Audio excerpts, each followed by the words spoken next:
Cool.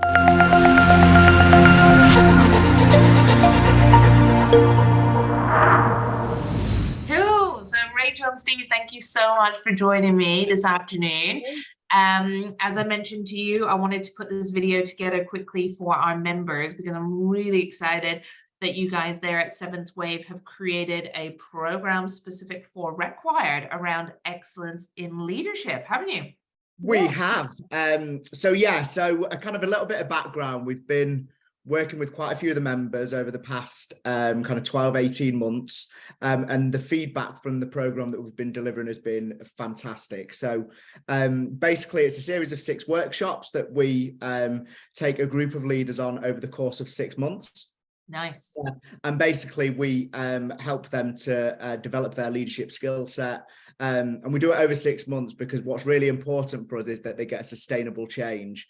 So after each workshop, we encourage people to go back into the workplace, try things out, make some mistakes, and be able to come back and reflect on what they've done at the previous workshops. So the feedback's been brilliant. And what we found specifically in recruitment and why it seems to be working really well in the industry is that as recruiters look to scale their business, what we tend to do is put the best billers in the positions where they're managing people.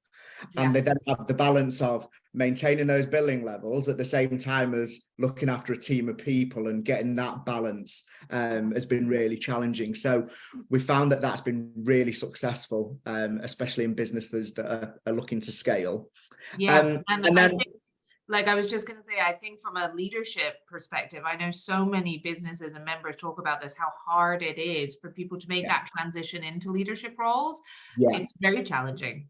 Yeah, absolutely. And it's the same generally across all industries. Is you're really good at something, so we promote you, and then we expect you to still be really good at the thing you were good at before at the same time as managing a group of people. It's a real challenge to be able to do it.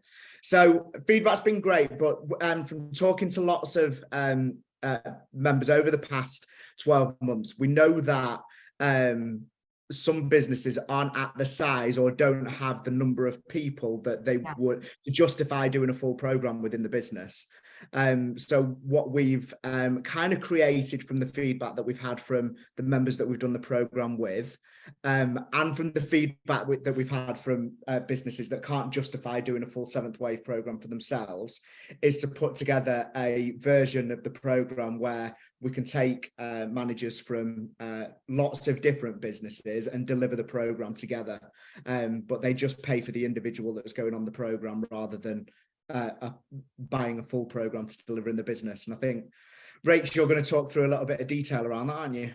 Yeah, it'd be great to dive into what they're going to learn when they're on it, what's going to be some key takeaways and things like that. Yeah, absolutely. So hopefully you can see the leaflet now on the screen. Yes. You guys see that? Yeah, brilliant. So yes, absolutely. So we do it over 6 months and 6 workshops. What we're going to do for this one is do it over 12 workshops to allow the guys who are on it to do a half day and then get back into the working world on the afternoon. So when we do workshop 1 and 2, we start to look at them getting to know themselves and getting to know the people around them. So in order to kind of build their self-awareness and understand who they are as leaders, and actually what the people around them and how to communicate more effectively with those around them and what preferences that they might have. As we start to then move into workshop 3 and 4, we start to really delve deep into the challenges of leadership. So what are the blockers stopping people from being an effective leader? What kind do they come across in their day-to-day? And then once we move into the rest of the workshop, this is where we start to layer on the soft skills to give them those tools to be able to go off and be better enhanced leaders. So we look at coaching, we look at how to handle difficult conversations, we look at their network and how to build their network around them and actually be a little bit more effective.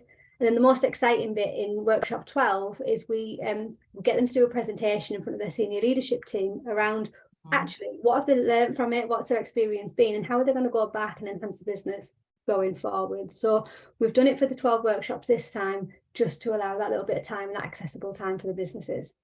Yeah, which I think is great because it does need to be that balance between obviously that professional development, but they still have to kind of crack on with everything as well. So it's the nice sort of juggle, you know? Absolutely. I think the really exciting thing for us doing this with the members of RecWired is that people can network as well. So they can get to know each other in people in different scenarios, different situations, but actually it's a great networking tool. as well. Well, this is it. And I love the idea. Like, I know when we spoke about this before, when you guys were thinking about it, you know, there are like people actually in that sort of smaller phase, you know, and we could be talking anything from companies 10 to 25, 10 to 30, 10 to 35 sort of level. You know, this sort of stuff is really, really important and will make a huge difference to their business. But they might not have been at that level, as you said, where they can do the full program and it's just for them and everything like that. So this is a great kind of way for them to get their sort of teams or get their structure in place, get the people trained up, get them the support that they need, not have to be so heavily leveraged from an investment perspective that they're going out and getting something just for them. But exactly as you say, Rachel, as well, it's a great chance to do some peer-to-peer sort of, you know, networking in there as well. Yeah, absolutely. I think for businesses that are scaling up, or businesses that are just got a smaller headcount, this is a fantastic opportunity. So what we're saying is to have a maximum of 2 people from each business within it. So it's not heavy in terms of one business in versus others. So a maximum of 2 people. So we'll build a nice co-op from that, and then they can almost build that relationship as well. And it's that peer-to-peer conversation that be happening too. And actually sharing ideas, sharing best practice, sometimes it helps you grow, enhance, etc. Completely. As well, just one more point to add in terms of the cost. We use insights discovery in workshop 1, and within the cost for each individual, they will get their insights profile included in that cost as well. So just to add that bit on for you as well. Lovely. Although I don't know if I want to see my one.